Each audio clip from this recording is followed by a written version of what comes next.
పల్నాడు జిల్లా కోటప్పకొండ వేద పాఠశాలలో విద్యార్థి ఆత్మహత్య.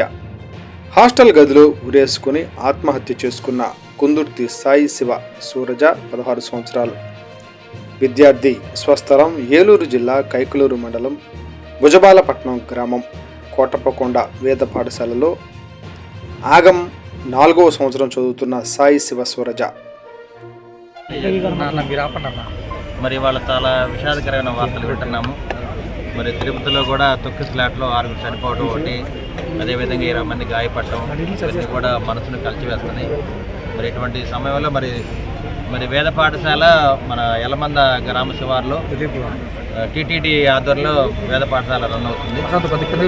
మరి అక్కడ సూరజ్ అనే విద్యార్థి ఆత్మహత్య చేసుకోవడం జరిగింది. మరి చట్టపరమైన చర్యలన్నీ కూడా ప్రభుత్వం తీసుకుంటుంది. తప్పనిసరిగా ఎవరైతే దీనికి బాధ్యతలు ఉన్నారో వాళ్ళ మీద చర్యలు తీసుకోవడం జరుగుతుంది. అదేవిధంగా ప్రభుత్వ పరంగా కూడా ఈ విద్యార్థి కానీ వాళ్ళ కుటుంబ సభ్యులకి ప్రభుత్వం అండదండలు ఉంటుంది, సహాయం చేస్తామని మరి ప్రభుత్వం తరఫున మనం చేస్తున్నాము. అదేవిధంగా మరి వేద పాఠశాల తిరుపతి దేవస్థానం కింద రన్ అవుతుంది. మరి విద్యార్థులందరూ కూడా ఎంతో క్రమశిక్షణతో ఉంటారు. మరి పిల్లవాడు మరి ఈ విధంగా చేయడం అనేది తల్లిదండ్రులకు కూడా చాలా బాధాకరమైన విషయం.